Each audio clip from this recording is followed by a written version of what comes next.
So right now they can't hear me. Now they can. And they should also be able to hear everybody else. So, testing. welcome, Hello. folks in the chat. Let us know if things are not working properly. Although most of the people in the chat right now are us and Fred, Tracy's husband. He's become one of our most regular attendees in the stream. He's dedicated. He picked our next book club book. Oh, did he? Yeah. We're reading was it Sword of Summer, I think is the name of it. The first Magnus Chase book by Rick Riordan. Which my youngest was super happy about because I told him if we start now, so I make sure that we're done in time, we can listen to it on our drive in and from school. So I've been listening to it with him. Oh, is that the one with like the Viking gods? Yeah. Okay. Yeah, Rick Riordan I read does he did. Was it Percy Jackson with all the Greek gods? Yeah, Percy Jackson. I started to read the Egyptian one, but it wasn't very good. See, Kane Chronicles was my favorite. I thought it was way better than Percy Jackson. Oh wow! I mean, I think my expectations were just different. I mean, it's the exact same formula as Percy Jackson, Yeah. like identical formula, except that I found the story and the pacing to be a lot tighter because he does it in 3 books instead of dragging it out to like 5 or 10, depending on how you count. Yeah, to a franchise. So. It's okay, Jeff. You can be wrong. I am regularly wrong. I am perfectly okay with the fact that I can be wrong. Yeah, that tracks. I think it should generally be assumed that I am wrong unless proven otherwise. That's what I learned in grad school. Right, Sam? You went through grad school. I can't hear you. You must be muted. Oh, said, yeah, but I learned that from my wife. It didn't take grad school for me to. That's a different kind of education. All right. Now I'll switch it over from Twitter to the script for Tracy and I to follow for a while. We'll do our intro. We'll introduce everybody. We'll introduce the book like we usually do, and then we'll sort of dive into it. I've come up with just sort of they're the same questions I used for Rime of the Frost Maiden, although for an adventure it kind of makes more sense to go through chronologically. So whether or not we decide to go through this book sort of piece by piece, as long as we're keeping a good pace, because you could spend, in my experience, you could spend 3 hours just talking through new class options, right, and getting into those details. Otherwise, the questions that I have are more broad, like what do you see that raises interest? What are you skeptical about? Sort of those kinds of things for us to discuss general themes instead of going through every single piece. I have a hard time imagining that any of us would be truly digressive and go on about a topic at length. Yes. That's really... That's not the kind of thing that any of us are known to do. Yeah. How many episodes do you need per book on Edition Wars now? How many you got? I think you're doing like about 5 episodes per book. I didn't come here to be attacked, Jeff. I am describing, Sam not can be attacking. attacked like this anywhere. It is telling that you take my description as an attack. Hashtag relatable content.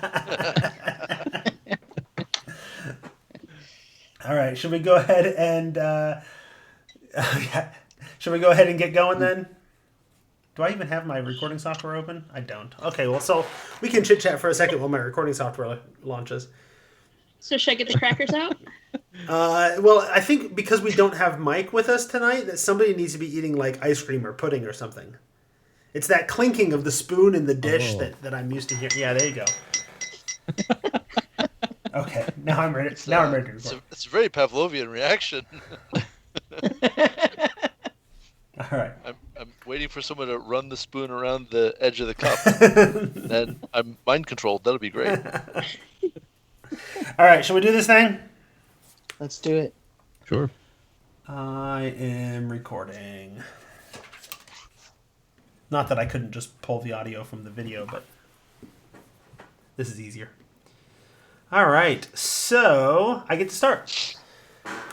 This episode of The Tome Show is brought to you by listeners like you. Thanks for using the Tome's Amazon and DM's Guild affiliate links, and for being patrons at patreon.com/The Tome Show. Welcome to The Tome, a D&D news, reviews, and interviews show, and I'm your Tome host, Jeff Greiner. And I'm Tracy Hurley, and in this surprise round, we'll be taking all the crazy D&D ideas, tossing them into this big pot, stirring them around, and seeing what we get as we discuss our first impressions of Tasha's Cauldron of Everything. And our illustrious guests for this surprise round episode are The Tome Show's official historian, writer for Tribality, and edition warrior, Brandis Stoddard. Say hello. Hail, travelers. Also, The Tome Show's general manager, because I've just tonight decided that calling him a senior editor is no longer doing justice to all the work that he does. Writer at RPG Musings, and the other edition warrior, Sam Dillon. Hello. And lastly, the brains of the operation, El Warius himself. He makes D&D videos and streams of actual play. I thought for a while that I wasn't smart enough to watch the videos. I really tried, but it turns out they're all in Spanish, a language I don't know. So I guess I was right the first time. I'm not smart enough to watch his videos. So welcome for the first time, Mario Ortegon. Thank you. Thank you for having me. It's good to have you. Definitely. And in this episode, we'll be discussing Tasha's Cauldron of Everything, a book of D&D miscellany full of class options, spells, magic items, puzzles, and so much more. In surprise round episodes, we get our first impressions of a book out very quickly after a book is released, with the understanding we haven't done a deep reading, and we definitely haven't played it. And then, if needed, we'll revisit the book later after it's been out for a while and have a chance to dig in deeper. So before we dig into it, though, I want to remind folks that if you want to support the show, you can come and be a patron at patreon.com/The Tome Show. I know things are tough for a lot of people right now, so if you aren't in a position to help us out, please don't. But if you are, I can honestly say that I've never wanted to do anything to make money on the show. There's no profit in this. I have a day job I'm very happy with, but the coffers are empty right now, and I like for the show to sort of pay for its own bills. So if anybody wants to support us in that way, I am eternally grateful for that generosity. Now, on to Tasha's Cauldron of Everything, which I almost misspoke because I copied the script from the last surprise round, so I almost called it Icewind Dale, Tasha's Cauldron of Everything, and that would not have made sense. Oh, I could make that make sense. Well, I was going to edit it, but I thought you were making a commentary. Hey, you should make like a mashup episode of two books and just like make something up. Well, it's not too. It wouldn't be too tough to mash up this book and that book because one of them is an adventure and the other one is just a list of options. So you can certainly just use those options in that adventure, right? The canon around Tasha would make that a really interesting, like, random toss-in for right Icewind Dale, and then Tasha shows up. This is fine. You don't need Tasha to show up. It's not like her stats are in here. You just run into the Demonomicon or what have you, right? Even better. Yeah. So let's start off. We've kind of alluded to it, but let's start off. Who would like to tell us a little bit about what is this book, Tasha's Cauldron of Everything? It's a primarily player-facing book of options. For its first two chapters, and then there's a conversation to be had about whether magic items are player-facing content or DM-facing content, and then finally chapter 4 is DM-facing content. But it's a toolbox book. It's a splat book. It's sort of got some DMG2 parts going on in the Dungeon Master's tools, just like Xanathar's did. What they're teaching us is that a book that ends in "of everything" means, well, we don't want to do Player's Handbook 2, and we don't want to do Dungeon Master's Guide 2 anymore. We think that's bad. So instead we're going to do this. Yeah, it almost feels even more miscellaneous than Xanathar's did to me. And maybe that's, I don't know, nostalgia? Is that the right impulse? I don't know. Well, when Xanathars came out, we had no basis for comparison yet. I suppose. But it feels to me like what this is trying to do is it reaches further and wider than Xanathars did. It's bringing in more. It almost feels like, at least from my memories of it based off of your discussions of it on Edition Wars, it feels like the 5th edition answer to the old Unearthed Arcana books. I mean, literally true enough, sure. I mean, you're right, because it feels like this. They're like, here's a bunch of options. We're not sure. I mean, we've tested them. We know at least they're more solid than the old original Unearthed Arcana, right? Because they've tested them out. They know they're solid mechanically. But it feels like just a lot of like, we're not sure we want these things in the game or not. We're not sure you want these things in the game or not. But here's a whole bunch of different options, and we've categorized them in 4 different ways. Hey, I've promised Sam that Edition Wars can do Unearthed Arcana if I'm allowed to just scream at the mic for 2 solid hours. There you go. On our first look, we were saying, I have a community where we game a lot and then also play RPGs. So we were discussing it that this feels kind of like an expansion, whereas Xanathars felt kind of like a DLC, if that makes sense. Basically, this feels to me like it's kind of like a refresher on the game in a lot of ways, mostly when dealing with a lot of the freedom when it comes to origin stuff for the character. I mean, it touches on a lot of like basic game stuff that many people, I think, thought wouldn't be touched in for the lifetime of 5th edition. And I mean, that's really interesting. It touches and modifies a few of the base features of classes that we've known for such a long time. So yeah, I think if you incorporated all of the options that are presented here, it would be a complete refresh of the game or an expansion. I think, like you're talking about. Yeah. I don't know that I would go that route of necessarily doing everything right and just making everything common or core anyway. I definitely wouldn't skip the fighter section and the ranger section. Everything else, who knows, case by case. But the fighter options and the ranger options are my must-haves. Yeah, I mean, to me, and those are fine. Although I do have a player in my game, and I would be doing him a disservice to not point it out, that just absolutely hates the ranger attempts to fix the ranger that are represented in this book. Fix the ranger that are represented in this book. He just abhors them. I didn't dig into why. I just responded with, well, it's a good thing there are options and you don't have to worry about them, right? So there you go. But so I know not everybody's mileage is the same on these things. But so far as I'm concerned, like the things that they spend the most amount of time on in the book, spells, magic items, new class options, that seems to cover most of what's in here. And in that regard, like, I don't think it breaks any game or significantly changes the game of D&D to throw all of those things in. I think it's when you start getting to some of the shorter little 1 or 2 page snippets, like customizing origins or changing your subclass, which is even shorter.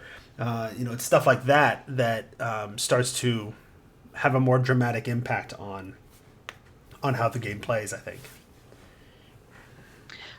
I'm not sure I agree with the idea that Xanathars and Tashas are all that different. I mean, Xanathar, I'm sitting here looking at the table of contents. It's got character options for, a bunch of classes.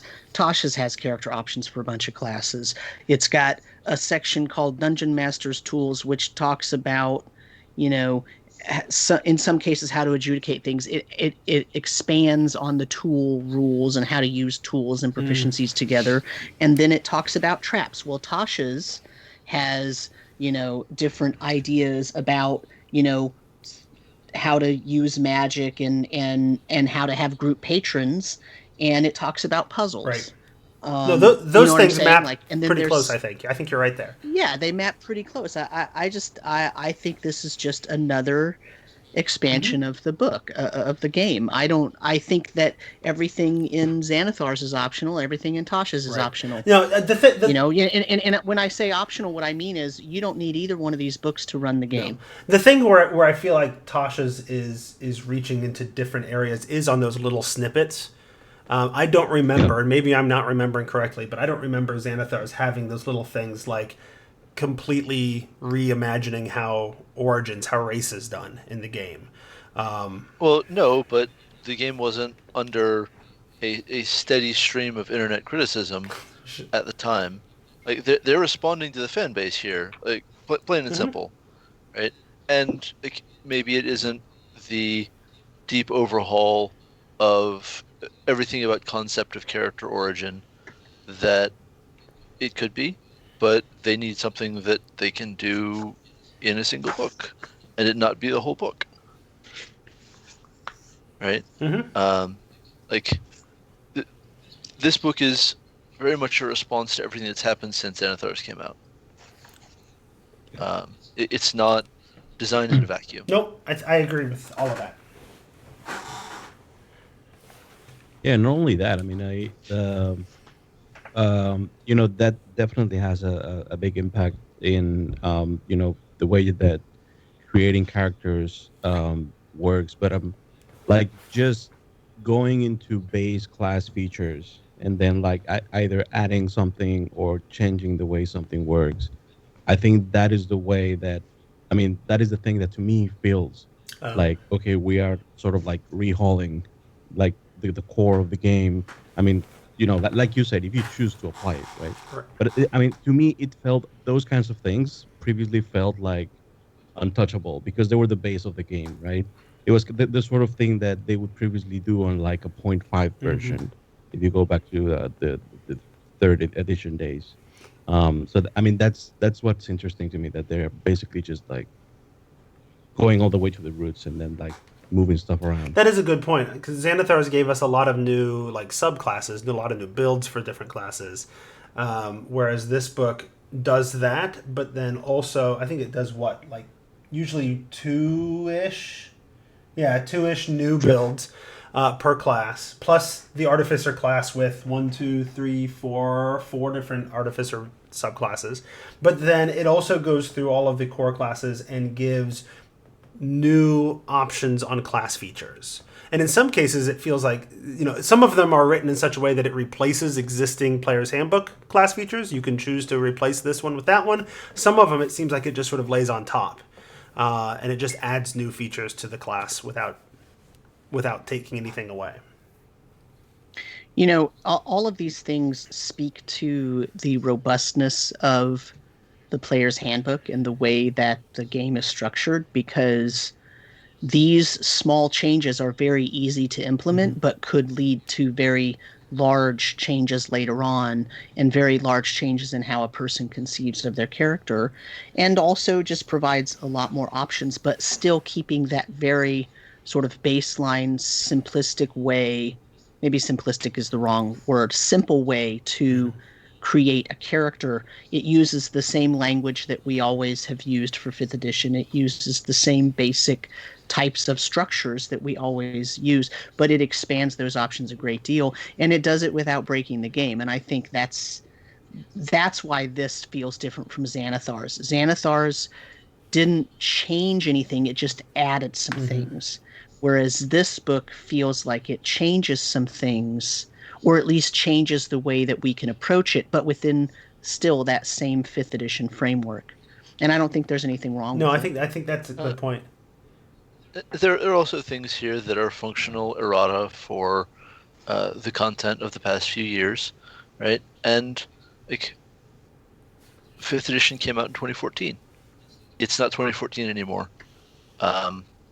By this point in 3rd ed, it was 2006, and 3rd ed looked real long in the tooth within its 3.5 edition. Right? We were already in the late design cycle of 3.5. I suppose you can ask yourself if you think we're in the late design cycle of 5th ed. My answer is no, right?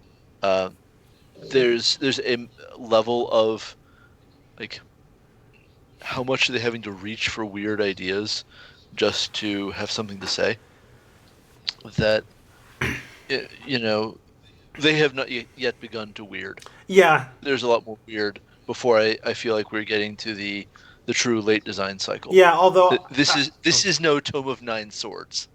well, and Tome of Nine Swords was clearly not late design cycle. It was them testing out fourth edition, but that's a whole other conversation. That makes it late design I suppose. cycle. I suppose. Yes. But it's not them getting just. We need to be creative in order to justify coming up with new stuff in order to sell more books, which is what I feel like you start to see with when the flags are being raised that okay, something new should be coming along soon. The Amazon pre-order don't- suggests they're not having to work real hard to get those sales. Right. Also, don't forget that the design cycle for fifth edition is very different from third and fourth. I mean, in fifth edition, we get a couple of hardbacks a year, maybe 3, depending on what kind of deals they're making with third parties or other media properties. And in third and fourth edition, we were getting at least 1 hardback, usually 2 a month. Right. So there was a lot different sort of way of thinking about new material coming into the game, and it was a lot more so much more frequent that things could be broken and you just shrug and move on to the next thing because there's another 2 hardback books coming out 2 weeks. That's very different from fifth edition. Fifth edition has always had taken the slow road to various to the chagrin of various different people who want more, but I think the measured approach has served them well. So Yeah, if anything, They're still pulling in ridiculously high sales per book. Right. So well, I think that's the idea. Yeah. It's a very different business model, and now we're getting into the weeds of things that aren't necessarily this book. Sure. But the third edition model was produce a lot of content. The hardcore fans are going to buy it all, and the more content we produce, the more money they'll spend. And fifth edition is more let's take our time and produce less content really well and grow the fan base, so more people buy the books. right, and 4E was in no way a deviation from the third ed content model. Right. They released their half edition even faster because it was the essentials. Right. Yeah. No. So speaking of, release fewer products but do them better. Let's talk about whether Tasha's is better and whether it improves the game. Yeah. So That's why I'm the general manager. That 'cause I is. can make a great You segment. segued us right into that next question, which is, what are the things that raise our interest in this game? And after that, we'll talk about what things maybe we're skeptical about. So that's coming. But what raises our interest? What do you particularly, what made you go ooh in this book? So I've been following the UA really, really closely in Tribality. This book does not have a lot of surprises for me as a result, Sure. other than the puzzles. So let someone else speak, is what I'm going to do. Okay. Well, just in general, I think going back to the origin part of the character, I think it's gonna, just in my own mind that I have been playing this game for so long, having the option to have like a dwarf or a half-orc character and have them be like a pretty good wizard, just without sacrificing anything. Because right now, just like the book outright tells you, that if you choose to apply this rule, you basically just have to speak to your DM and just like move the ability score increases around. So that sort of thing, I mean, it feels really good. Like the possibility, it opens up a lot of possibilities. It kind of for new characters. That section, in my experience, the internet, because the internet is a collective, a universal collective where everybody's the same. The internet has responded to this section that takes up like a whole page and a half of the book. It's actually a really small section, that customizing origin section. What it really does, in my mind, is it gives players official permission to do the thing that I always wanted to do in homebrewing stuff anyway, right? There were many times that I was playing a game, or I was running a game, and a player was like, "Hey, I want to do a thing, but I want it to be a little different than the norm," and we'd have to have this whole conversation about whether this is an appropriate thing to homebrew and how to do so in a way that's balanced and make sure it's focused on the narrative and not just min-maxing and whatever. And that little page and a half feels like it gives me permission to do that, to customize that in the way that, and gives me guidance on how to, in the way that that I've been trying to do since second edition. It's showing the wireframes of race building a little bit more than we've otherwise had.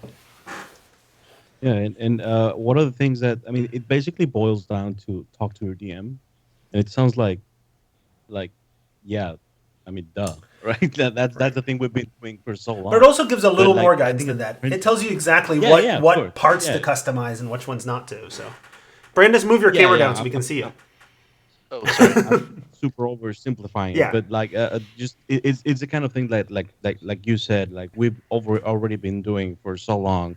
When we have a new player and they're like really eager to do something new, and it's like you don't want to maybe want to work with them. I mean, you do maybe want to work with them. I mean, this basically gives you the guidelines of what you can do and ideas on how to do it. And it's fairly straightforward and a lot simpler than I think it was in people's heads when they were imagining what this section was. I mean, the fact that you can do Yep. that you can take something that is a page and a half out of a 190 something page book, and that's the thing that seems to suck 20% of the air out of the room when people are talking about it in the previews, right? So, Yeah. anything else to raise our interest? I like the group patrons. I like the way that I mean, we could talk about it when we get there better, but that does. Oh, there's no getting there. We'll speak- talk thematically. So just Okay, skip around. so I like the group patrons. I feel like there's a couple of holes in them, but I do like them, so that piques my interest. Along with the the sidekicks. We already knew about sidekicks because of the Essentials box, but I do like that it's in an actual hardcover book now. Yeah, group patrons are here sort of genericized from Eberron, and when you say, "Oh, we're going to sort of take group patrons and make that generic," that sounds like I'm going to like it less. But I actually had the opposite reaction, because by not pinning it down to Eberron, it made it a little bit easier to like see how this was a formula for so many stories in supporting fiction, right? Sort of everything from, okay, it's Glenn Cook's The Black Company as a military outfit, right? Good. To, I don't know, Carnival as, spoilers, I guess, the show's been done for a long time. Ancient Being as the group patron, right? Like, I find that really energizing to read. Well, Yeah, and the thing for me where I feel like there's a hole. What I'm really surprised is they did not give an example of using a faction as a group patron or faction contacts. well, I think you Like, could argue they Yeah. kind of did because the different factions fit into these other ones, kind of.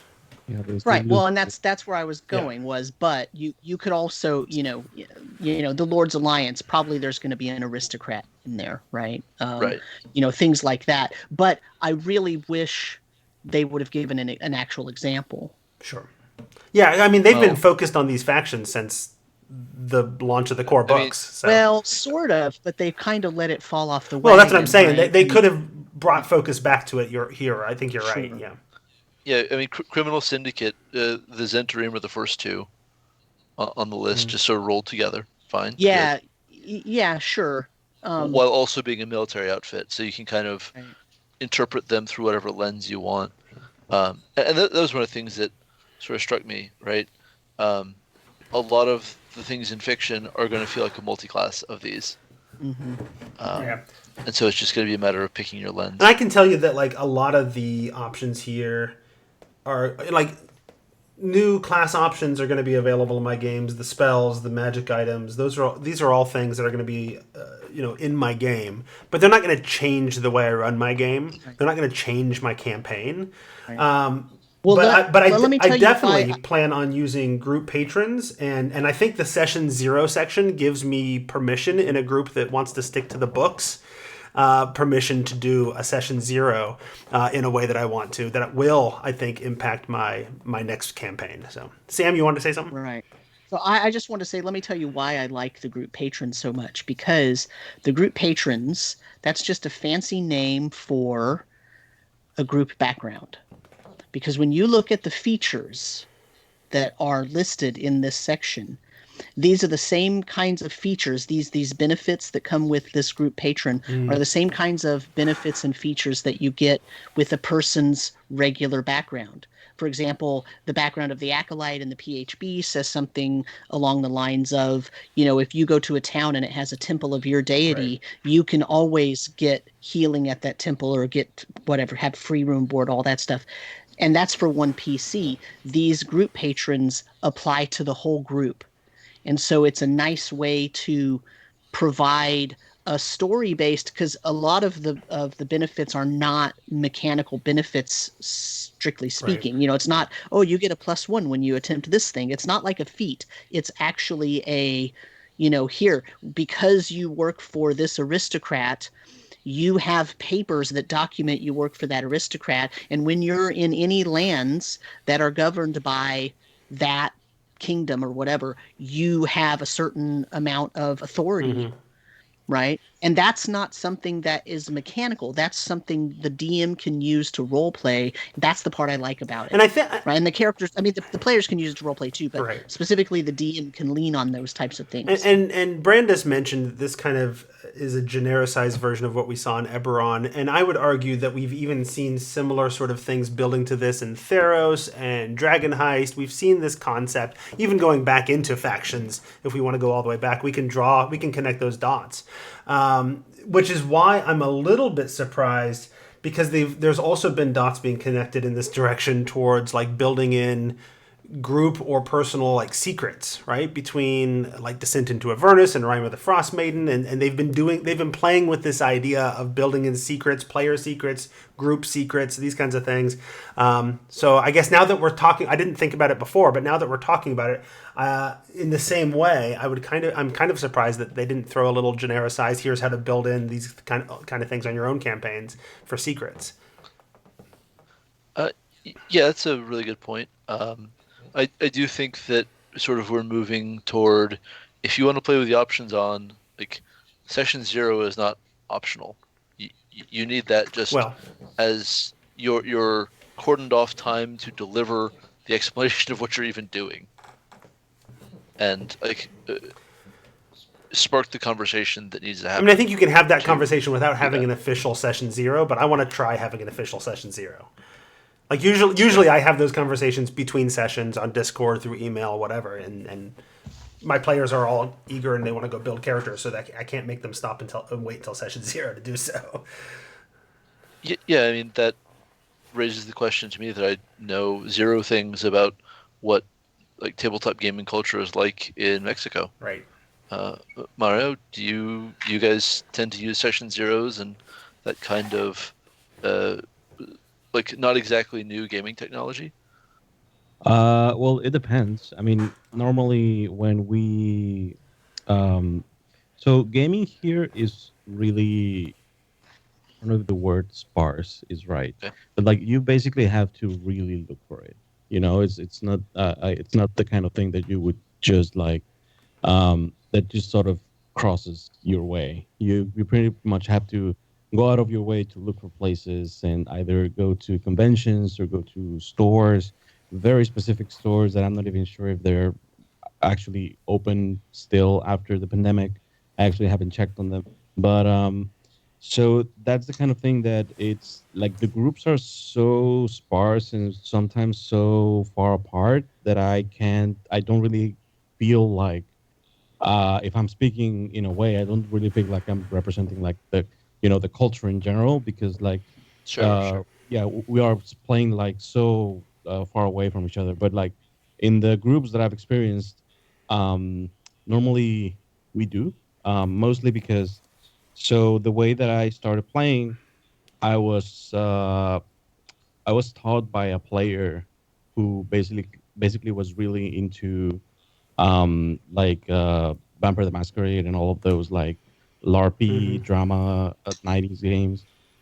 So they would normally go really dark in their sessions. So they would actually, like, as a rule of thumb, always do a session zero and like do like, what are you okay with? And like, blah, blah, blah. Just check like lines and veils and stuff like that. Before we actually had the name for it, like, but it was basically the same thing.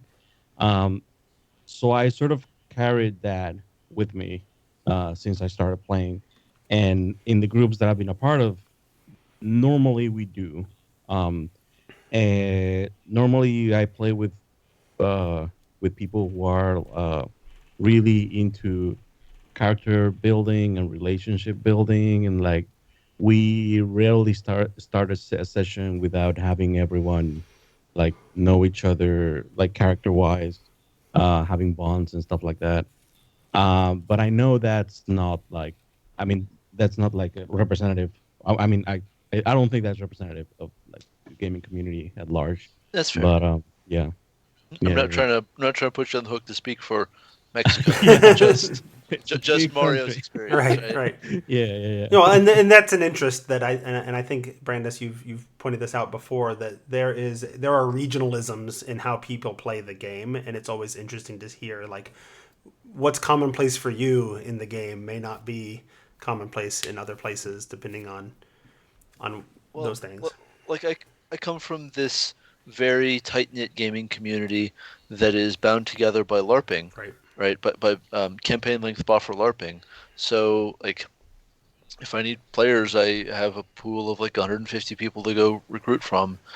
But there are multiple non-overlapping LARPing communities in Georgia that are of about that size, and so I don't even know how they do Right. things.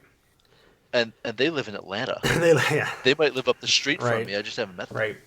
Right? So I can tell you, like in the public places that I've played, either in conventions or stores, I normally don't see people using Session Zero because mostly it's something that just like something springs up, and like people get together and mhm. play, and I think that's when you most should use Session Zero because no one knows each other. But that's another matter. Well, So yeah. And yeah, it I've never depends on, seen. I mean, session You zero know, can accomplish different things, and establishing sort of the social norms of the game is one particularly really good reason to do a session zero, especially with a new group.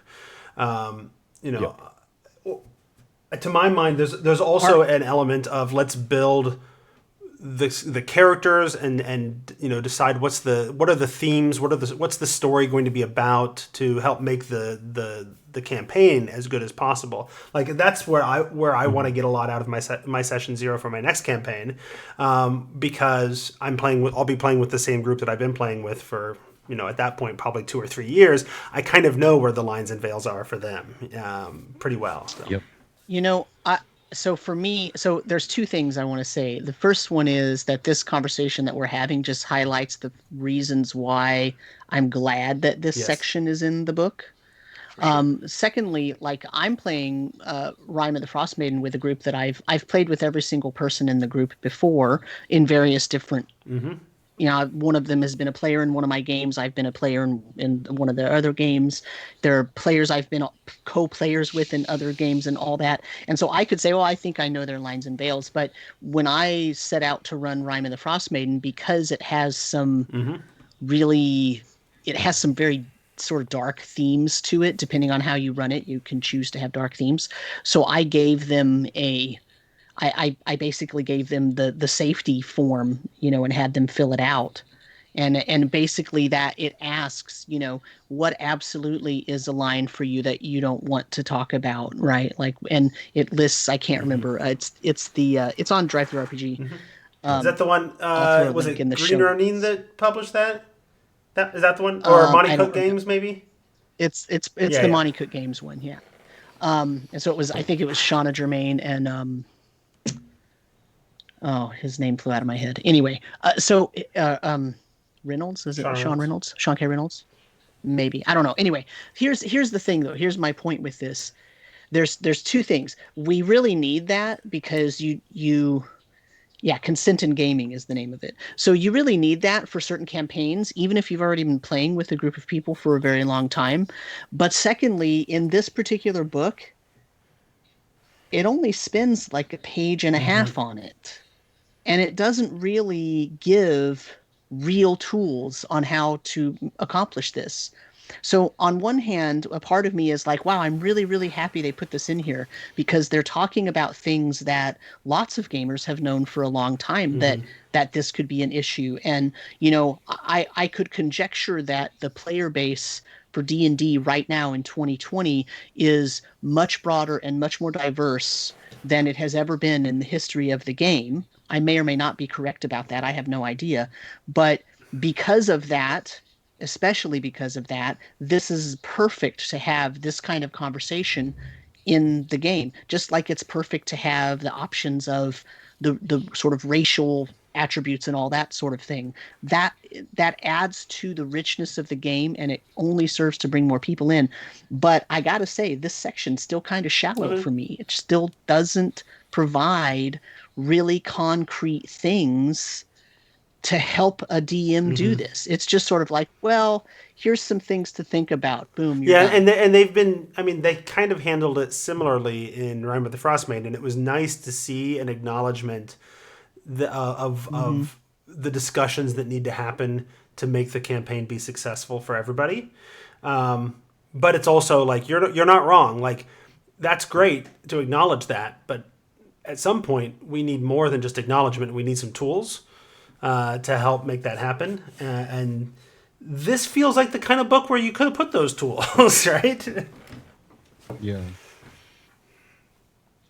Yeah, like a list of, like a form, like you said, like the one that I mean, I haven't seen the one that I know about it, but I haven't actually used it. The one from Monty Cook, but yeah, I mean, they could have like given some examples. Yeah, it does feel like just suggestions, kind of. So, not to transition us into a different topic, but it sounds like we hit a lull there. And I feel like there are some other areas that are of high interest, and I'm curious whether those are things that we are excited about or things that we're not so sure about. One of the things that comes up in this book that they talked about was going to be introduced in this book was psionics. So, for the most part, I would argue that psionics are introduced in two new subclasses. There's the fighter subclass, which is called Psi Warrior, and then there's the rogue subclass, the Soul Knife. Wait, you're leaving out the Aberrant Mind Sorcerer? Am I? Yeah, that's the caster scion is the Aberrant Mind. Yeah, the interesting thing is that they removed psionic dice from the sorcerer, so it feels kind of like just a normal sorcerer. Well, that's because really the psionic mechanics in my mind was this sorcery die mechanic, and then that's not there for the Aberrant Mind, so I guess that's why it didn't stand out to me. So let's talk about psionics. How do we feel about the way they dealt with psionics? I'm just saying they have a feature called psionic spells. No, I see that. No, I understand. That's clearly what they were going for. You are not wrong. I'm not saying you're wrong. I can belabor the point just a little bit more if it would help. No. I'm on board with you that is clearly what they're going for. Although they did not use the sorcery die mechanic that seemed to, at least in the other places, epitomize what psionics is going to be in 5th edition. Yeah. What I see there is that they have sort of decided that parallelism in all of these things is not obligatory. Right. I don't know. A lot of people fight, but only battle masters have maneuvers. Mm-hmm. Right. How do you all feel about the removal of the randomness of the die? Like it used to be like it changed size, So they basically changed it in the sense that you have a number of them, and then you spend them instead. I asked because I asked because I had a player who has been playtesting this class for a few months, and he really liked that Which of the mechanic. classes? The Soul Soul Knife. Knife. The mechanic used to be used in the Soul Knife and pretty much all of them. In all of the classes. And it was for anyone unfamiliar, it was that you basically rolled your die, and if you got the maximum number, the die went down in size category. So if it was a D8, it became a D6, and so on until it disappeared.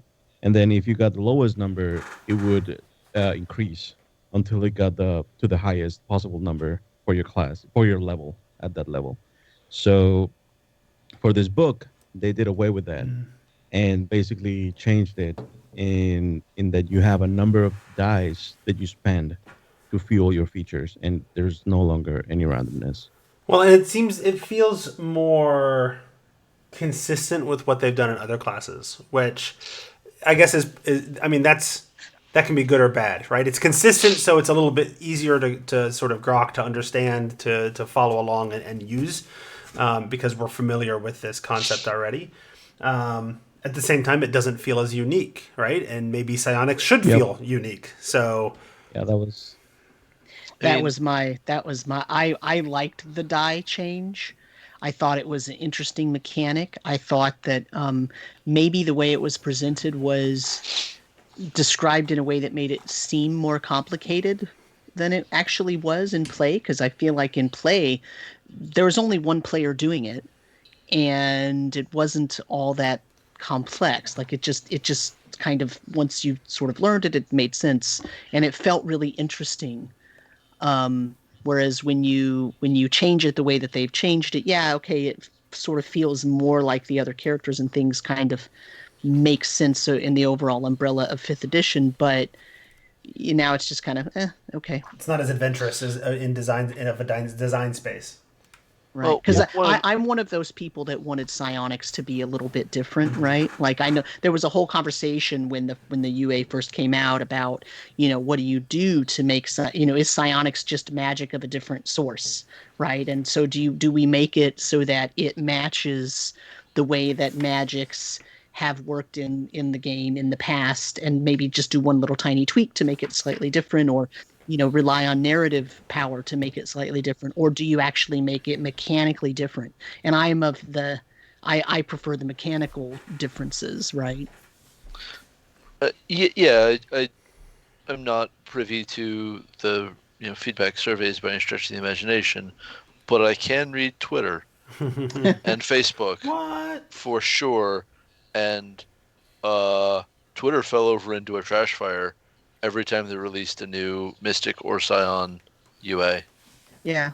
Like, I can only conclude from this that the psionic die like did okay for the soul knife and the um, uh, psychic ward, sorry, ward, whatever we're calling it these days. I'm sorry, I've lost track of what it's called in the final, but didn't survive for the aberrant mind. Right. I don't know if that's true, but like, Well, it's Occam Razor suggests. yeah. Right. It's strange that you're telling me that psionics are controversial in the D&D community, because I've never experienced that in 5 editions of the game. Oh, yeah, go on. Tell me another. Yeah. Maybe that could be an edition war. Let's just go through psionics throughout the editions. And, well, like History of Psionics was one of my early series in Tribality, and no two editions have had even similar mechanics, really. Like, first to second was the smallest change, and it was still a revolutionary sea change where nothing was similar at all. Like, there is no consistent mechanism for what psionics means, and if you ask a group of 10 players what they think psionics should be, you will for sure get at least 11 answers. Mm-hmm. Like, no doubt about it. Right. But see, here's what that says to me, and I understand why that it's not like this, but that says to me that all of them that there's room then to make some of them really different and some of them very similar. And then you might, that's kind of the shotgun approach, right? You're gonna hit the widest maybe range of people that are gonna, they're only gonna like one of them though, and the other ones aren't gonna be to their taste. So you're gonna have a problem. But that's going to be true no matter what they do with psionics, because they've never been the same in any edition. So to me, I'm just sort of like, that was their one chance to kind of do something a little bit different and make it stand out. Who cares what psionics used to be in the other editions, because it was never the same as the previous edition anyway. So, keep with the pattern, people. Come on. Well, and I think what we're saying, Just had it again from scratch every time. right? I think what we're saying here is that psionics. I would argue that both the biggest strength and the biggest weakness in the way they're handling psionics in this book is that it doesn't diverge and it's not as controversial as previous versions of psionics, right? That is going to be its strength, baby, because you might see more people embracing it. Because it fits in better with what we know in the game, but it's also its weakness because it doesn't feel as weird and alien and different as it has in the past. Does that sound fair? Yeah, I think, yeah, it's just, I mean, I understand and I can see that the mechanic is better in the sense, well, I mean, easier to grasp, and basically, if a new player sees it, it's easier for them to, like, just go ahead and use it instead of having to learn something completely apart from the normal game. But on the other hand, like Samuel said, like it gave them a pretty unique identity that I don't know if they have anymore, mechanically at least. Right. I mean, you can still flavor them as whatever you want. So there's that. And then I think the other area where I think that we haven't talked about yet, that this book adds new ideas, big new ideas, is in the way summoning works. Because there's a whole new swath of summoning spells, and they handle it very differently than most of what I've seen even in previous editions. Historically, summoning spells are, you cast a spell and you can summon this many of this CR creature, or this many of this CR creature, or this many of this CR creature, or whatever, right? Now, with the Tasha's version of the spells, you can summon, and they have a summon of just about every monster type. Summon Celestial, summon Construct, summon Elemental. That's the page I'm on. So you know where I'm at. So happy. And it's just sort of a not a generic, but a changeable stat block. So you could be like, hey, summon Elemental. I'm going to pick Fire. Depending on what spell slot I use, here's how the stats work. And here are the, because I picked Fire, here are the fire-based abilities that it has. And then you're done. You don't have to pick a specific Monster Manual creature to bring out. Right, and there's a couple of things going on there. One is sort of that templatized thing has a lot more in common with summons from 4E that you see in Complete Arcane. And the other is they would probably really love to get away from needing to balance every new monster that they release based on, is it a Fae? All right, well, we need to check its CR really closely because people are going to summon that, right?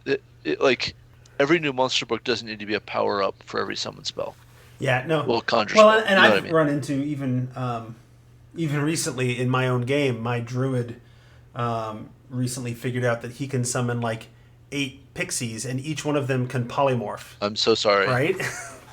Yeah, everyone can cast confusion. They're like CR 1/4, but they can each cast polymorph, and that just destroys encounters. So this fixes that. I strongly recommend a close reading of who chooses what gets summoned. Jeff. Well, yes. The answer is the player chooses the CR, the GM chooses the creature. Good call. It's real rude. It is a good way to lose friends. Right. And that's not the goal either. But this fixes all of that. So I don't hate the here's your template, pick your spell level, and here are the kind of powers they get sort of approach. I think it kind of works well. At least I hope it works well. I haven't played it at the table yet. Yeah, and that kind of I guess affects or is extended to the Ranger Beastmaster companions, because they also implemented a similar Yes. thing for the Beastmasters. Yeah, with exactly the same logic of not wanting each new creature book to have to be tested against the Beastmaster. Yeah. Which obviously they still have to do. The player's handbook is still valid, but you get me, right? Yeah. So I feel like those are the big things. I think we've talked about all the big things in this book. Of course, there's lots of other things, and we could go through individual classes or individual magic items, or we could talk about each of the supernatural regions or what have you, right? Because that's mixed up. What was it? Supernatural reasons or regions, magical phenomenon, natural hazards are kind of in the DM section. And there's a parlaying with monsters. Yeah.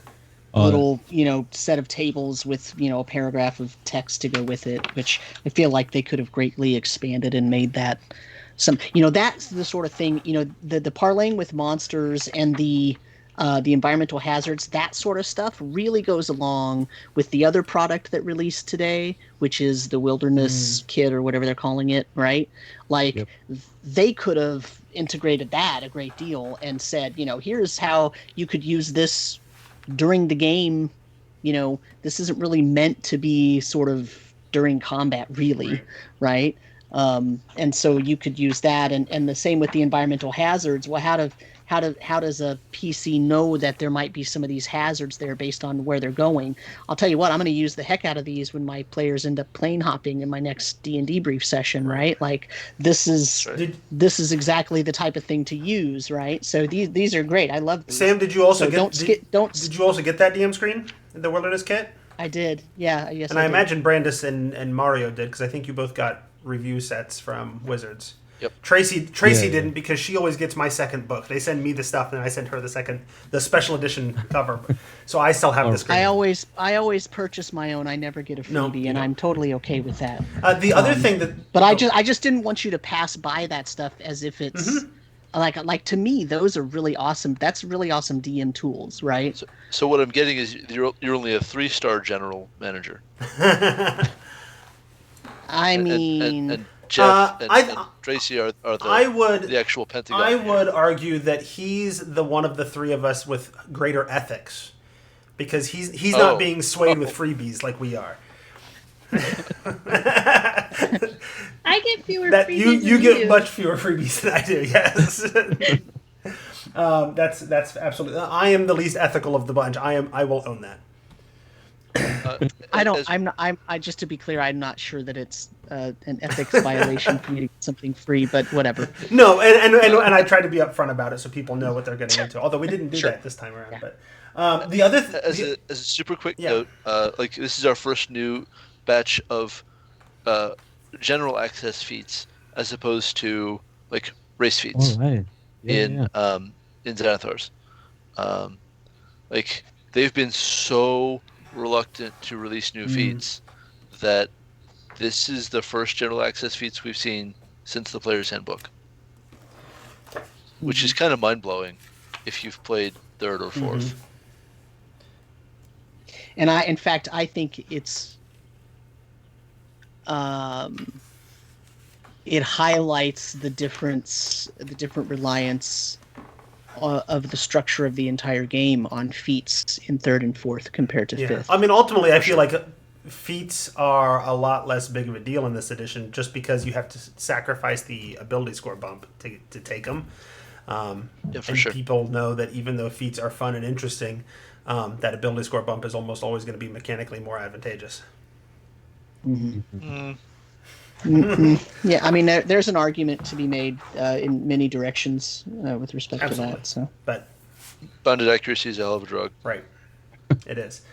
I want to know just really quick, what are your thoughts on like the feats that give you kind of like a taste of a class feature from a particular class, like a very specific class feature. Like there's the one for the warlock that gives you uh, what's it called? An invocation.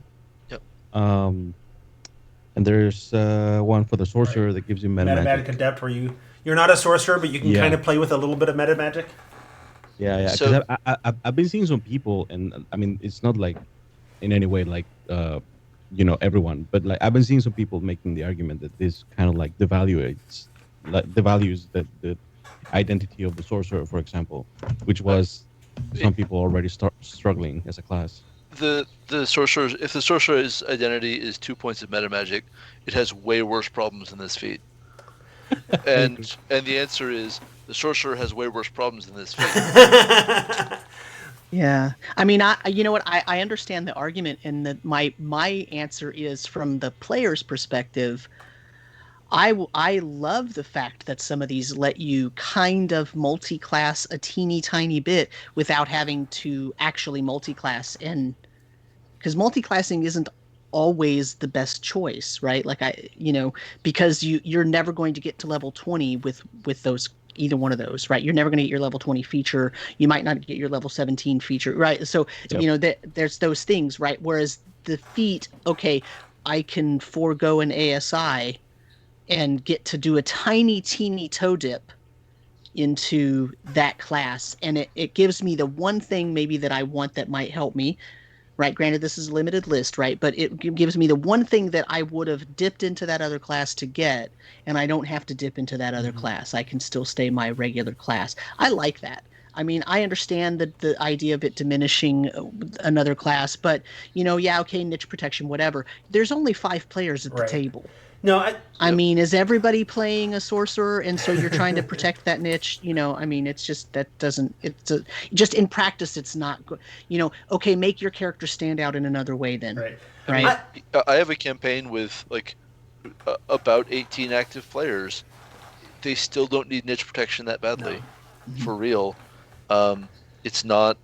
Like, people are just blowing it out of proportion. I Like, think everything big that's time. here I like, and this is kind of my general thoughts of the book in large as well. Like all of the feats that are here, all the things that sort of dip into other classes just a little bit, I think are fun. Whether it, and that the new options for class features, the new subclasses, the customization of origins, all of these things help me build the character that I have in my head. And help me put it out there mechanically and do the thing that I want to do in a way that's not going to be game breaking. It's not going to ruin anybody else's fun. I think all of that is good.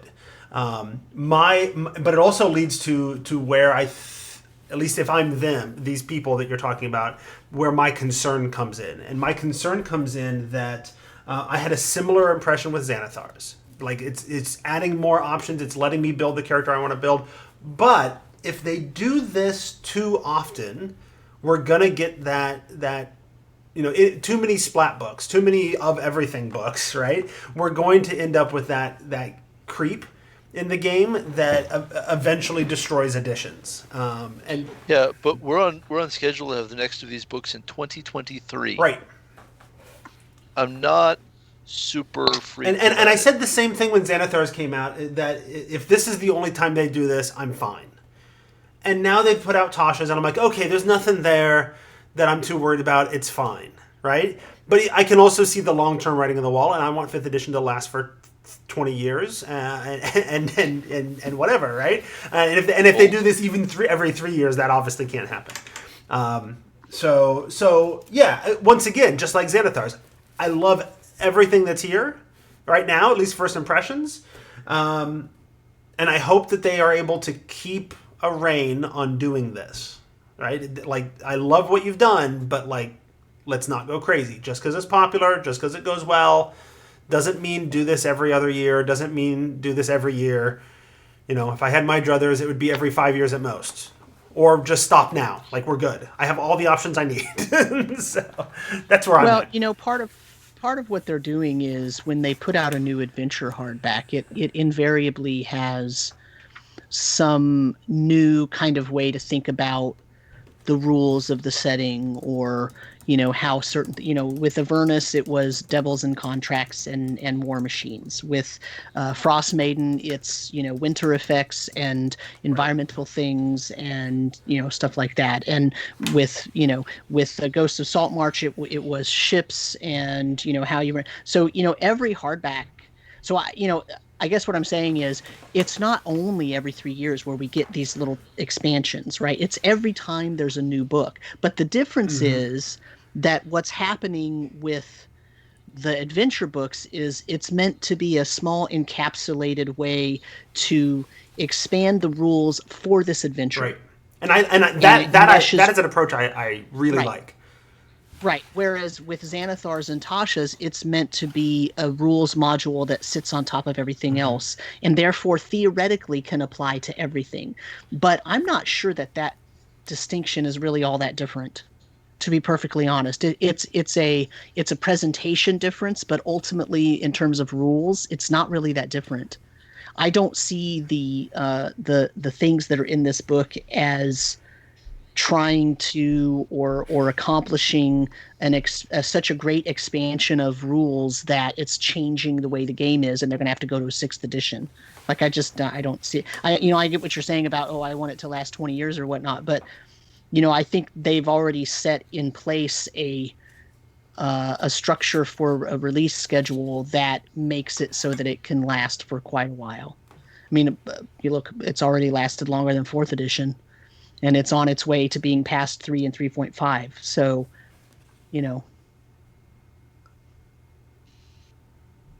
anyway. Yeah.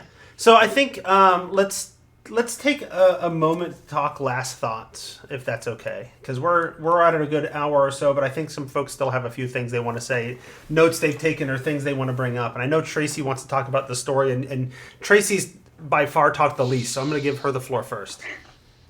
Yeah. Well, and I don't know if it's a last thoughts thing, because I kind of wanted folks to be able to talk about it. I know we did a little bit earlier when Brandis was talking about the context in which this book came out. There's a picture, one of the illustrations on page 118. So I'll share it for our live listeners, but everyone else, you can just flip to page 118. I don't know if folks can see it. But this is a picture of an orc artist creates a tattoo on his elf friend. And we have a shirtless person with even some nipples showing, and there is definitely some nice jewelry put in there. And it's like epitomizes to me this part of this book. And the other thing is, and this is a question, I may have missed it before, has there been a book where we have gotten a perspective from largely a female character or story icon in the same way? The most we got along those lines was a dice set from Laryl. Yeah. Right. So, That's the same, right, Tracy? Totally the same? Totally the same. I also want to point out on 89, there is this awesome elf, I think elf? Yeah, wood elf aristocrat. Rocking some beautiful cloth. Are you going to point out page 84? I was like, so here's my problem. And I never should have really gotten too far into this. What do you want to say about it, Sam? Well, page 84, the caption on the image is "Wizardly boyfriends relax while their classmates practice magic at an arcane enclave." Yeah. And I personally know and love 3 gay men who just squeed with joy that there's this picture, and it's not ambiguous at all. It's not, here's a picture, and, well, maybe you can look at it and see whatever you want. It actually says "Wizardly boyfriends." Yep. Yeah. And that is a huge step up in representation with respect to, sexuality and sex expression and gender expression, far more than anything so distinctly put down as this is what is happening in this picture. Yeah. And part of the reason I didn't have as much to say about all of the crunch is because it was just hit after hit in the art, and it was just so, you could tell there was a lot of direction, a lot of attempt to you had a lot of very femme-looking folks in the beginning, but throughout it, there are also women that look more masculine. So I was just like, this is cool, and I really enjoyed it. And then one of the traps really stood out to me. It was the doll one, because now we have this thing where you're trying to spoiler help a girl get move on, but she doesn't want to move on until she can get her doll again. And there's a whole puzzle about helping her get her doll. And it was great to me reading that part of the book. So sorry I don't have as much crunch stuff, but that's because I really spent time on that. And talking about the art too, and not related to anything about diversity, but there's on page 116, there's this great picture of a farmer halfling sorcerer who is casting magic missiles. And the section is about personalizing your spells. And the magic missiles look like chickens. So, and this is something that spoke directly to me because I have my players do this all the time, right? Like when they cast a spell, I say, well, what does that look like when you do that? Because that's one of the ways you can have 4 wizards in a group or 4 spellcasters in a group. And if they want to seem different at all, it's going to have to be in the way that those effects of the spells manifest. So this is a great illustration of that. The picture's funny and everything too. So, yeah, I think they did a good job here.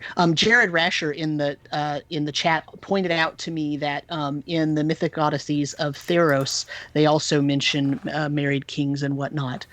So it has been a trend. Yeah, if you skip on homosexual men in your Greek myth, you have fundamentally just not done Greek myth. Right, sure. You have failed. Yes. But my thing too is that there are many D&D players who do not buy the Magic the Gathering versions of the setting books. So they might not have had the experience of that, and they also might not know anything about Greek mythology. And in terms of other story things, also not having a conversation about necessarily diversity and representation, but I found I was not expecting to find much enjoyment in the little snippets from Tasha. Because she is straight up. Well, right, because the Morden Kanan ones were kind of blah. The Xanathar ones were kind of okay, whatever, But Tasha, she is straight up snarky and funny, and I enjoyed the heck out of it. At least the first time through. I don't think I'll reference them other than occasionally to make a joke here and there. But I don't think I'll reference them as I use them. But I did enjoy. That was once I realized how funny they were, that was the first thing I did is I went through and I read the rest of them. The ones in Artificer literally made me laugh out loud as I read them. That doesn't happen often. They were phenomenal. Yeah. I also like that she's name-checking Greyhawk Cannon. Yeah. My favorite one is the Morden Kanan one. Yeah. There's an image in here where she's playing wizard chess with Morden Kanan. And then later on, one of the quotes is about Project Humble Kanan because she's trying to, make him more humble because, he's an, he's very full of himself, let's say. Yes. There was one. Which one yeah. Was it? Is it Wizard that they had a Blade Singer? Yeah. What was the little snippet? Oh, the Sword Bards. That's what she called them. Sword Bards. which is my favorite description of Blade Singer ever. So that's what they are now. Sword Bards. Well, and look, the Circle of Wildfire, her quote is, I can't tell you how many times I've burned everything to the ground and started over. Right. That describes about 4/5 of the D&D groups I've ever been in. So yes, I enjoy, and there's a full page splash art with her that sort of tells her story a little bit. The magic spells and the items that are there at first blush are just a strange, eclectic collection of things. But if you dig deeper into the lore of Tasha, they actually do kind of make sense for her. So it all kind of I felt like the theme of Tasha was stronger here than the theme of Morden Kanan or the theme of Xanathar was in those books. Yeah, I mean, Xanathar was funny, but it wasn't. I would say it wasn't as relatable Right. as Tasha is, because it's like you can see like you're kind of like rooting for Tasha, and Senator you just go like, I mean, sure. Like, even though Tasha is the worst. oh yeah. Yeah. Yeah. So But awful, Xanathar, like but she's after funny about it, so after whatever. 2 or 3 blurbs from Xanathar, it's like, okay, I get it. That's the joke. I'm good. I'm good now, Yeah, right? yeah. But Tasha is consistently like funny all the way through. So, anyway, that was another last thought I thought was worth mentioning. Any other folks with last thoughts, things you want to mention? Because we are over an hour now, so I don't want to keep anybody too long if they're not up for it. I don't necessarily want to go into any depth on it, but there's some cool stuff going on in magic items. I am into the magic items. They could have sold me just the Cauldron of Rebirth, and I'd be set. Because if you're going to start referencing like that level of Welsh myth, like yes, sign me up. I'm here all day. Like the Chronicles of Prydain were the fantasy I cut my teeth on, more than even The Good Professor, or Susan Cooper, or Ursula Le Guin, or anyone else. Like Chronicles of Prydain were my thing, and well, here we are. It's great. Speaking of teeth. Yeah. Very Yes. Yes, there's a very cool I mean, the Teeth of Dalvernar, I think, in my opinion, has the potential to become the new.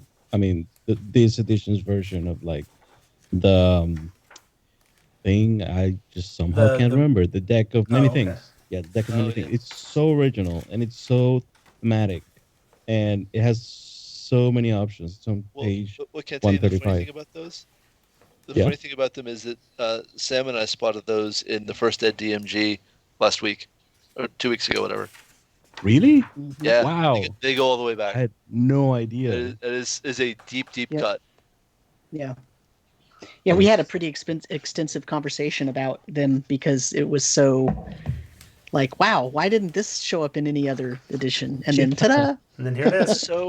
So they were in what? Oh, what was? They're in the Tome of Magic. Jared is pointing out in the 3.5 Tome of Magic. Yeah. Thank you. Okay. Yeah. Yeah, they were in one of the 3.5 books I didn't own. That's what I knew. There you go. There's also, I want to point out the picture of the picture near the mimic swarm, or the mimic young mimics, whatever the. Now I don't know what page number it is. Oh, it's page 167. But it's flippin' hilarious. It's 2 ladies, and they're just sitting there having tea, chatting up. It's just a normal day. Literally everything around them is a mimic and has teeth showing. Right. And when you said teeth, it reminded me of it. And it's just I just see these are the caretakers of the mimic colony.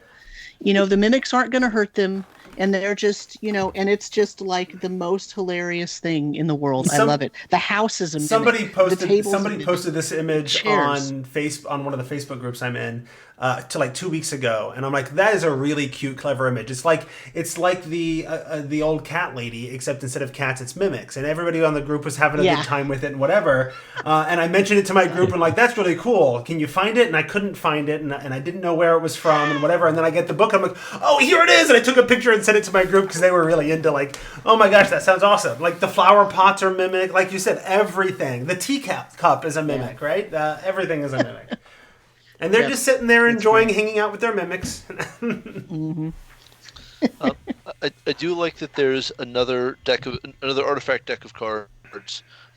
Since Mario was mentioning the deck of many things, Luba's Toroko of Souls is cool. Like, now you can hand out a deck of magic cards, and your players don't automatically know which kind of screw Which they are. also retcons some Ravenloft lore as well, because original Curse of Strahd and many editions previous, Ravenloft was, or the Valley of Barovia was predominantly full of humans, and the Vistani were all human, but Luba, the creator of this Vistani deck, is a halfling, as I recall, and it sort of there's a little sidebar along with it that sort of explains that there's Strahd was a conqueror. He brought people in from all these other places he conquered. It is a diverse place, and that includes elves and dwarves and all these other races as well. And so it is sort of retconning Barovia to be a little less Eastern European, which I think is fine,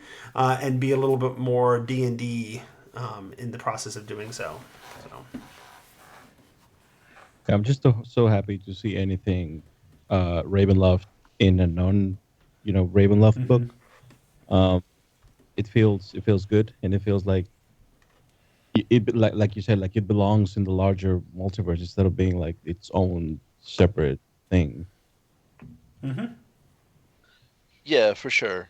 I think that now that we're seeing like the Clockwork Soul sorcerer referencing Mechanus, like we're well, and there's been a lot of Spelljammer references with spelljamming helms and such in multiple adventures now. We're definitely getting back into a very 2E style, like wider multiversal setting. But without publishing a brand new giant box setting every other month. No, but like 2 a year, which is still a surprisingly high number. Yeah. Right. For settings. But even then, it doesn't feel like we're getting settings. It's not a complaint. No. We're getting settings, but we're not getting full, like, here's a campaign to run in a setting, sort of like they did in the second edition. Right.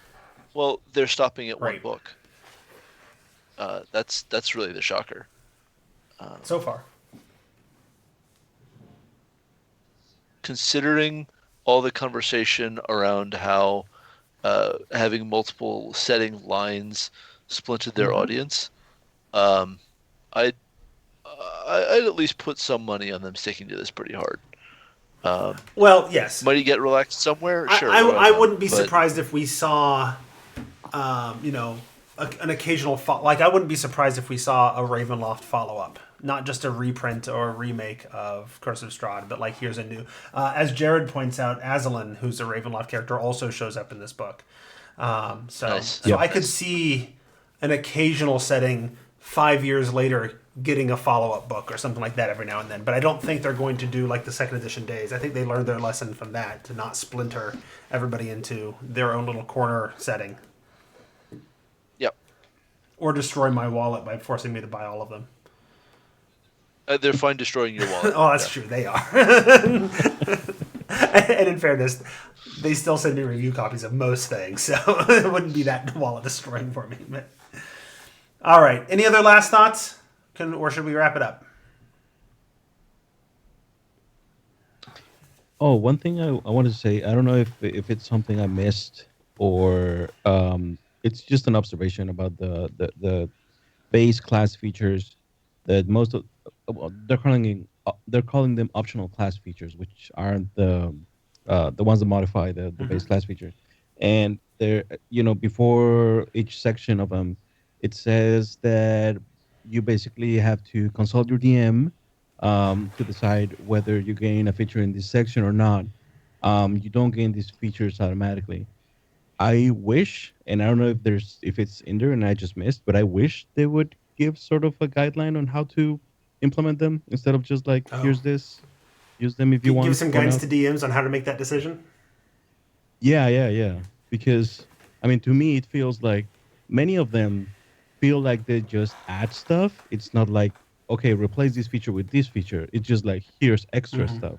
So, I mean, I can come up with ways, for people to get them, but I wish the books were more explicit. Yeah. Although I had my players ask me today if they could use stuff from this, and I just told them a pretty blanket, like, in terms of feats, class features, spells, like, yeah, go ahead and just turn that on D&D Beyond, start using them. I had no problem with that, right? Because I didn't say that about like the magic books and that kind of stuff, the Ravnica and that kind of stuff, because that's the things in there are trying to evoke a particular setting, and I don't want to just give a blanket approval to something that's from a setting. But this is intended to be generalized, and now, if you want to have a conversation about making a customized lineage or whatever, then that's a conversation with the DM. But if it's just spells and feats and class features, I'm sort of open. Let people, my players anyway, to play with it. Nothing felt game breaking to me. So yeah, I do have a fairly strong impulse to like start up a campaign with, okay, we're all using custom origins. Tell me what your person is when you're done. Go nuts. And whatever you decide, that's what's in the setting. Oh, okay. So if only one, if everybody sort of builds their customized version of human, then it's a setting of just humans. I guarantee my players would not do Right, that. but that's the idea. Yes, I can agree to that comfortably. Yeah. Okay. Very good. I've met those people, and no. Okay. Other sort of last thoughts on Tasha's Cauldron of Everything? Well, I kind of feel the same way about the optional class features. It does try to say, you can take one of these. If you take one of them, you don't have to take all the ones in this section, right? It's not a new subclass in this very first part. But I feel like overall, and 5th edition is getting old enough now where I see this, or I feel this way in a lot of the books that they release, adventures and other supplements. They kind of just assume that the DM knows what they're doing. And while I it sounds kind of flippant. I'm not saying the DMs don't know what they're doing, but sometimes when they present a new idea or they present something new for the game or whatever, they kind of just assume, oh, the DMs will figure it out. Like they now have enough experience. They can work this through, and it's so group dependent, and it's so this and it's so that. We're not going to give them any hard and fast suggestions and guidelines on how to do this. We're just going to assume they can do it based on exactly what it says in the book. And I kind of feel like 5th edition is a little light on DM advice in that way. But on the other hand, since I know that no one ever reads the DMG, even if they wrote that advice, I'm not sure anybody would. Well, that's what I was going to say. So do you know that they don't give that advice, or that maybe it's in the DMG and we just don't read it? Well, no, but the DMG doesn't cover what's in Tasha's. Right. So what I'm saying is when they come out with new stuff, they tend to just assume that the DM is just going to understand how to implement it. Maybe the DMG does have a section on what a DM should consider when adding optional things to their game. I don't know, because we don't read the DMG. And if we do, we immediately blank. Well, I have read the DMG, but I'm just telling you that when a new book comes out, it could use a little more. I absolutely agree. Well, and I will say that as the other person who's read the DMG out of the whole player base, I think that we're like the DMG, Xanathar's and Tasha's do have some things to say about options and best practices. Though I'd like to see more best practices over discussion overall.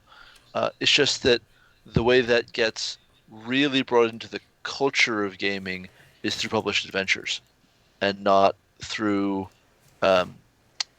something that reads like a textbook, because we aren't good at textbooks. And for the record, I know like at least humans. 4 people have read the DMG. The 2 of you, Dan Dillon, and Neil. And Jeremy I was going to say Neil Powell, because he was tweeting like a page-by-page account of the DMG. But yeah, Jeremy Crawford probably read it too, I imagine.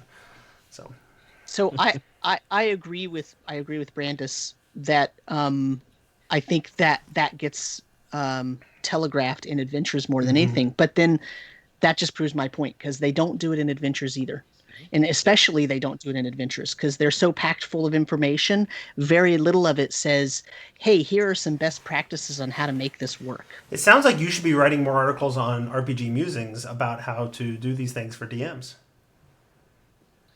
I have been doing it for Frost Maiden. Right. There's about 6 articles on there. So, Yep. Doing the Lord's work, Sam. There you go. All right. Unless there's anything else, I'm going to go ahead and call this the end of the episode. I would take questions from the stream. But man, we have gone an hour and a half. So I think it's time to wrap it up, or else I might get in trouble for coming to bed so late. Is that okay with everybody if we wrap it up? All right, then that's the end of the episode. Yep. We'd like to say thank you to all our listeners who support us by shopping at Amazon or DM's Guild through the links at thetomeshow.com, or who have become patrons at patreon.com/thetomeshow, such as Hyperlexic, Merrick Blackman, Jill Sanders, Leonard Pelletier, Doug Palmer. We also like to thank our guests. Mario, where can folks find you on the interwebs? Sorry, I was muted. They can find me on Twitter, Twitch, and YouTube as Ilwarius. And I think I have a Facebook as well, but don't go there because I don't use it anymore. But yeah, just look for Ilwarius everywhere. And that's ELWARIUS. Correct. Sam, where can folks find you? You can find me on Twitter at DM Samuel or on RPG Musings or all over the Tome Show because I apparently am the general manager. We're fired. And Brandis? General manager. I write for Tribality.com. I'm on Twitter at Brandis Stoddard. My Patreon is Brandis Stoddard, and my personal blog is brandisstoddard.com. All right, and if you want to get a hold of the show in general, you can email thetomeshow@gmail.com. You can find me on Twitter. I am at Squatch, SQUACH. Tracy is at Sarah Darkmagic. That's Sarah with an H. You can tweet the show at The Tome Show. We have a Facebook page that is up to date and active. I'm checking on it, and Ismail Alvarez, our social media manager, checks up on it. And we also have a Discord. And if you ask us on any of those places, we will send you the link to get onto our Discord and go chat with us there. And Sam will welcome you because he is the official greeter amongst his other duties to the Tome Show Discord. And that's You're going to make him the general manager and the maitre d'? I was thinking like Walmart greeter. Interesting. Yeah. No, he's the See, with each new task that I have or with each new title I have, none of my other jobs change. It just adds on. Well, in fairness, I just search for titles to describe what you're already doing anyways. All right, and that's our surprise round episode where we discovered a few of the secret names of the mysterious mage Tasha. Unfortunately, none of them were Clarissa. In this episode of The Tome. End of the recording. We're still on the stream though, as we discuss what Sam's new title should be. Clarissa explains it all. The Exarch. That's pretty good. I like that one. Very good. All right, so say goodbye to everybody on the stream because I'm gonna shut that off in a second. So go. Oh, what did you draw or paint for us today, Tracy? A little box of drawers I bought. Nice. Oh, it's cool. Very good.